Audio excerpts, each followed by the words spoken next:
Hello viewers, আসসালামু আলাইকুম। তৈরি করব খুব সহজভাবে চিংড়ি মাছ পিঠা। তো চলুন দেখে আসি রেসিপিটির জন্য কি কি লাগছে। নিয়েছি হাড় ছাড়া মুরগির মাংস। পিঠার ভেতরের কিমার জন্য এই মাংসগুলোকে ছোট ছোট কিমা করে কেটে নিব। তো মাংসের কিমা রেডি। এখন বাকি উপকরণ রেডি করব। নিয়েছি টমেটো কুচি, আলু ছোট ছোট করে কেটে নিয়েছি, পেঁয়াজ কুচি, কেটে রাখা মাংসের কিমা। গরম তেলে দিয়ে দিব কেটে রাখা মাংসের কিমা, সাথে দিয়ে দিব এখানে কেটে রাখা আলু, সাথে অ্যাড করব এখানে পেঁয়াজ কুচি, টমেটো কুচি, সাথে দিয়ে দিব এখানে স্বাদ মতো লবণ। সবগুলো উপাদান খুব ভালো মতো মিক্সড করে কয়েক সেকেন্ড ভেজে নিব।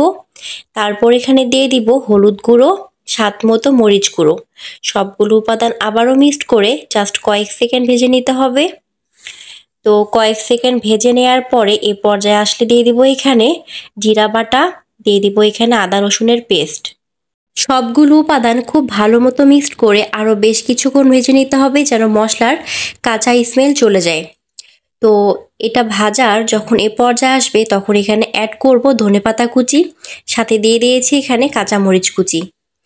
তো এটা ভাজার যখন এ পর্যায়ে আসবে, যখন তেল ছেড়ে দিবে, তখন বুঝবেন যে মাংসের কিমা একদম রেডি। তো যখন কড়াইয়ে লেগে যাবে তখন কিন্তু এক্সট্রা তেল দেওয়ার প্রয়োজন নেই। মাংসের কিমা হয়ে গেলেই মাংসের কিমা থেকে তেল ছেড়ে দিবে। তো আমি মাংসের কিমা থেকে তেলটা এভাবে নিংড়ে নিব।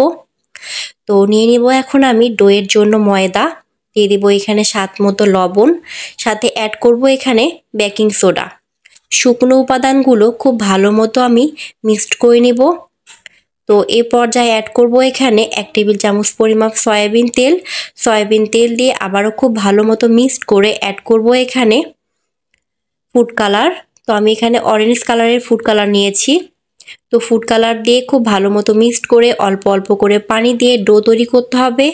আমি আমার এর আগের ভিডিওতে ডো তৈরি করা এবং মাংসের কিমা তৈরি করা অনেকবার দেখিয়েছি। তো হাতে যখন আর কিছু লেগে থাকবে না তখন বুঝবেন ডো একদম রেডি। তো ডো থেকে অল্প অল্প করে লেচি নিয়ে এটাকে এখন আমি বেলে নিব। তো এটাকে রুটির মতো শেপ করে গোল করে বেলা যাবে না, একটু লম্বা রেখে ছোট করে বেলে নিতে হবে, ঠিক এরকম। তো এ পর্যায়ে যখন আসবে আমি এরকম গোল চামচের সাহায্যে এভাবে খাঁজ কেটে নিব। তো এটাকে উল্টিয়ে দিয়ে দিব এখানে তৈরি করে রাখা মাংসের কিমা। তো মাংসের কিমা দিয়ে এটাকে জাস্ট এভাবে ফোল্ড করতে হবে। ভাঁজ করা হয়ে গেলে এভাবে আলতো করে চেপে দিতে হবে যেন ভিতর থেকে কিমাটা বের না হয়। তো আমি চাকুর সাহায্যে এভাবে কেটে কেটে নিব যেন দেখতে চিংড়ি মাছের মতো লাগে। তো কাটা হয়ে গেলে এভাবে আমি হাতের সাহায্যে এগুলোকে একটু টেনে টেনে লম্বা করব যেন দেখতে অনেকটা চিংড়ি মাছের লেজের মতো লাগে।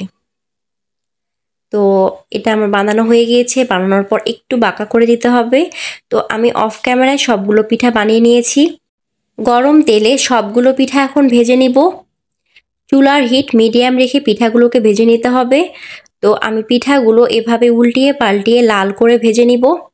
তো এভাবে আপনারা খুব সহজভাবে বাসায় তৈরি করতে পারেন এই মজাদার চিংড়ি মাছের পিঠা।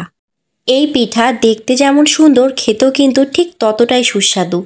গেস্ট এলে অনায়াসেই এই পিঠা বানিয়ে পরিবেশন করতে পারেন, গেস্ট অনেক খুশি হয়ে যাবে। আপনারা চাইলে এই পিঠা বাচ্চাদের টিফিনও দিতে পারেন, যেহেতু বাচ্চারা অ্যাট্রাকটিভ কিছু খুব পছন্দ করে। তো ভিউয়ার্স, আজকের রেসিপি কার কাছে কেমন লাগলো অবশ্যই তা কমেন্টে জানাবেন। Thank you.